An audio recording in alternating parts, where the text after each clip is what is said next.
Hai semuanya, perkenalkan nama saya Mireka Sevina Artauliboru Damanik dengan NIM C1B024083 dari Fakultas Ekonomi dan Bisnis, Prodi Manajemen.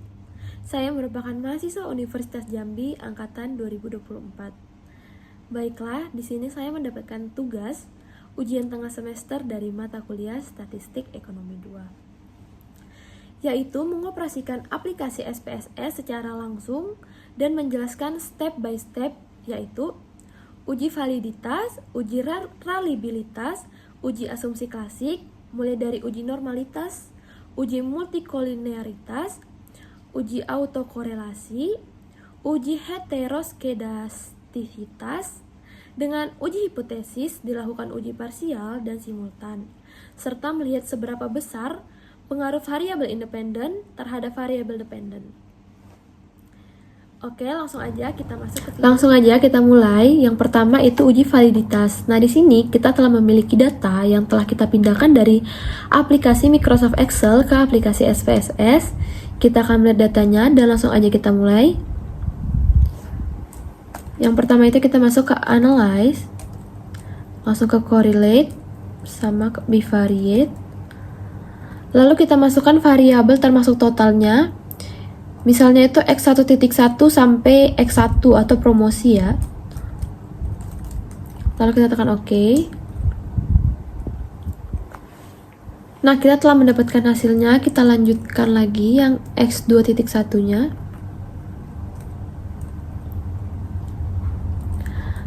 Sama seperti tadi, Analyze, Correlate, Bivariate.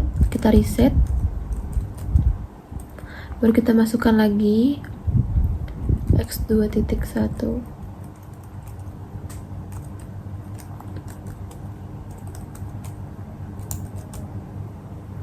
Lalu kita tekan OK.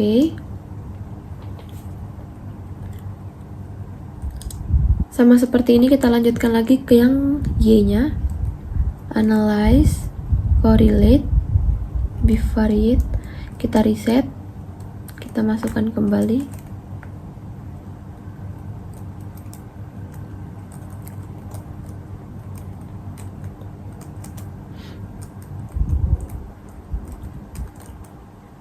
Lalu kita tekan OK. Nah, di sini kita telah mendapatkan hasilnya. Jadi, tujuan dari uji validitas itu menilai apakah setiap item pernyataan valid untuk mengukur sebuah kuesionernya. Jadi, kalau misalnya person correlation-nya ada bintang 2 dan sig-nya di bawah 0,05, berarti itu signifikan. Oke, kita lanjut ke uji reliabilitas. Di sini kita juga masuk ke Analyze. Terus kita masuk ke Scale. Kita pencet yang Reliability Analysis. Nah, di sini kita masukin yang X1.1 sampai X1.5 ke items. Kita nggak usah perlu masukin totalnya atau X1-nya.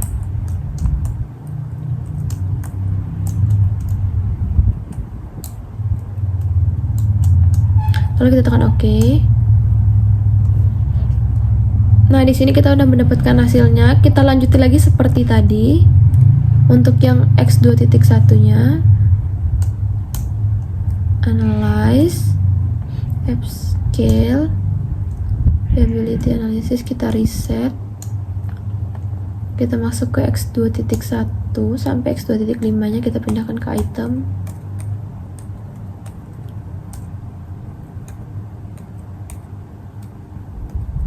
Oke. Udah, kita lanjutin lagi yang Y-nya terakhir.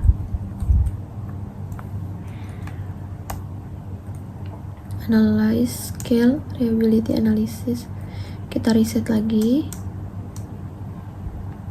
Kita scroll, kita masuk yang Y-nya. Yeah.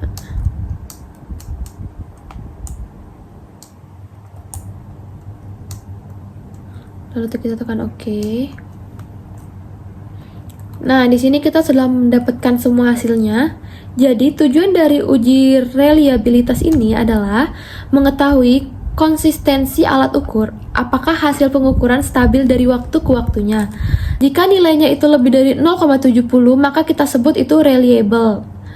Tetapi jika nilainya 0,60 sampai 0,70 itu sudah cukup. Nah, tapi kalau nilainya itu kurang dari 0,60 itu kita sebut tidak reliable. Oke, lanjut ke uji multikolinearitas dan uji lain-lainnya. Di sini kita masuk ke analyze, terus regression, terus ke linear. Nah, kita masukkan yang variabel x-nya ke independen, x1 dan x2-nya. Kita masukkan ke independen, mana nih? Oke. Terus x2-nya juga udah. Setelah itu yang y-nya kita masukkan ke dependen.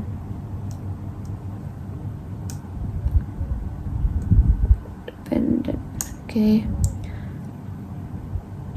Lalu kita ke statistiknya. Statistiknya itu kita centang yang deskriptif sama collinearity.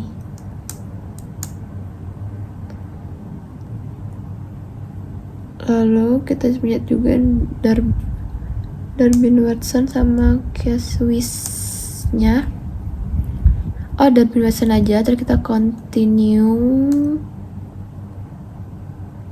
Lalu kita masuk ke sini.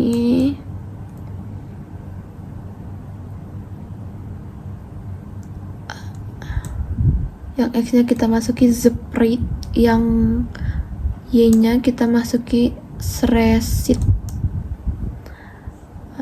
Di sini kita centang histogram, normal probability plus continue. Terus kita ke save. Nah, di sini di residualnya kita centang use standardized.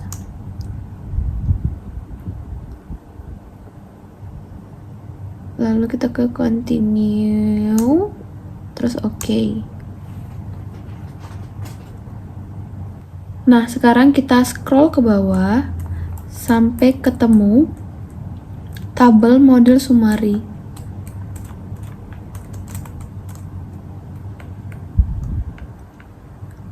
Nah, pada tabel model summary ini terdapat kolom Darwin-Watson paling ujung itu. Nah, apa tujuannya itu? Untuk mengetahui apakah terdapat korelasi antara residual khususnya pada data time series. Nah, nilai Darwin-Watson ini biasanya sekitar 1,5 sampai 1,25. Maka itu tidak ada autokorelasinya.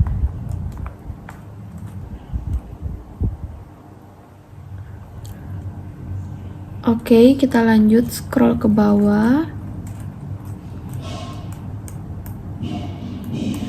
Nah, pada tabel koefisiennya itu, jika VIF-nya kurang dari 10 dan tolerance-nya lebih dari 0,1, maka tidak ada yang namanya multikolinearitas. Kita lanjut ke tabel yang bawahnya, yaitu collinearity diagnostic. Nah, tabel ini nih biasanya menunjukkan hasil yang digunakan untuk mengevaluasi apakah terdapat masalah multikolinearitas dalam model regresi yang mengukur pengaruh promosi dan kepuasan terhadap loyalitas pelanggan. Kita lanjut ke tabel yang residual statistik. Nah, tabel ini itu menampilkan berbagai ukuran yang berkaitan dengan residual dalam model regresi yang digunakan untuk mengukur sejauh mana model dapat menjelaskan variabilitas data dan mengidentifikasi kemungkinan outlier atau pengaruh data ekstrim dalam model. Nah, ini adalah uji normalitas. Uji normalitas itu dikatakan signifikan jika lebih dari 0,05. Nah, kita lanjut. Di sini ada uji heteroskedastisitas. Nah, ini itu untuk mengetahui apakah terjadi ketidaksamaan varian residual. Nah, titik-titik residual menyebar secara acak dan tidak membentuk pola tertentu, berarti tidak ada heteroskedastisitas. Baiklah, mungkin hanya segitu saja materi yang dapat saya sampaikan pada kali ini. Saya mohon maaf jika ada kekurangan dalam materi tersebut. Terima kasih.